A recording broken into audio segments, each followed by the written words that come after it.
rocking with the hottest underground hip hop and R&B show on this side of the net. This is NonStop Radio.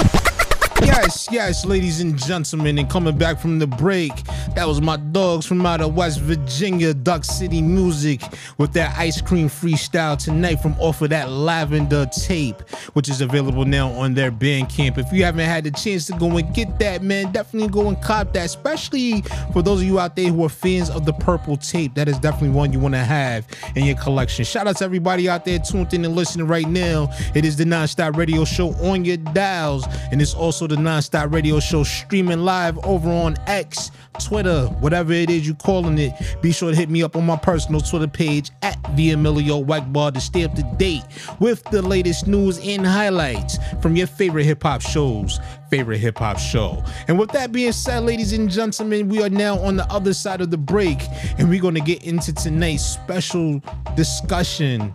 And it's going to be brought to you by EJP Entertainment in conjunction with NonStop Media Group. And tonight, man, we're talking about the influence of AI in the music business right now. You know, a lot of people out there is a little bit on the should I say paranoid side when it comes to this whole situation with AI and how you know, some people is going to that route to, you know, produce music and to write whole songs and all that good stuff, man. You know, for some people out there, it's kind of a mixed bag. You know, it's a good thing for them because it makes the whole job of producing music a little bit easier. But for the rest of us, you know, people like myself, I kind of scratch my head at the whole notion that, you know, AI is getting ready to come to the forefront. I know a lot of people out there saying that AI is here to stay, and that's all in well.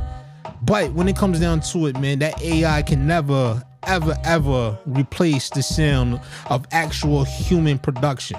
Now, I get it. You know, a lot of people out there, especially a lot of music producers that's been in the game for a long time, they're definitely a little critical, or should I say highly critical of this whole situation, because, you know, a lot of people maybe possibly getting ready to get put out of a job. Who knows? You know, a few weeks ago, I was talking the same thing, you know, when people was asking about the whole situation or talking about the whole situation when it comes to streaming sites and, you know, how people are starting to now, well, a lot of artists are starting to now, you know, go the route of putting their music out on their own instead of relying on these distribution services and streaming services, now realizing that, you know, they're starting to get only a fraction of pennies for their streams and all that stuff.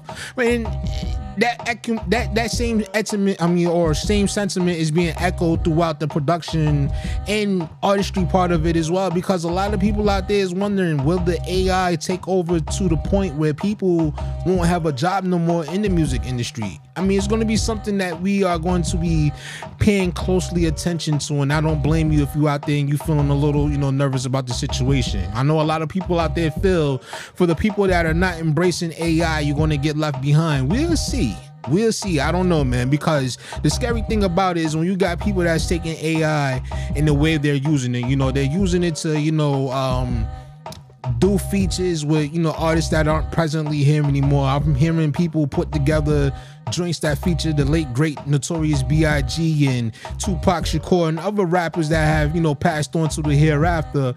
And it kind of makes you wonder, man, like, you know, especially when, you know, people are selling their platform, I mean, not their platforms, but their catalogs and stuff like that. It makes you wonder because they're taking these songs, studying their whole, you know, their style and whatever, and then they just putting it all into I can't speak right now, Chat GPT, and letting it get the thing done for them and all that stuff, man. So it's a little bit scary when it comes to that, man. But, you know, I want to hear from you out there, folks. Let me know whether or not you feel as though AI making its way into the music business is going to be a good thing or whether it's going to be a bad thing. And me personally, I'm not going to say I'm on the fence about it, and I'm not going to say I kind of don't know, but I'm going to say for right now, for myself personally, I'm not a fan of it. You know what I'm saying? I still like the whole, you know, the interaction part of it when it comes to the humanization of music. You know what I'm saying? You know, being able to collab with other artists and make songs and sit down and really put together ideas and concepts. But the music industry is evolving. Music as a whole is evolving, man. And it's either we're going to evolve with it or we're going to do something different, man. So once again, hit me up. Let me know at the EMillio EgBar on Twitter for those of you out there who is watching right now me stumble all through this segment and all that good stuff. But it's cool though, man. Shout out to everybody once again that's tuned in and listening to tonight's presentation of the NonStop Radio Show, and thank you for listening to our weekly discussion here tonight, brought to you by EJP Entertainment in conjunction with NonStop Media Group.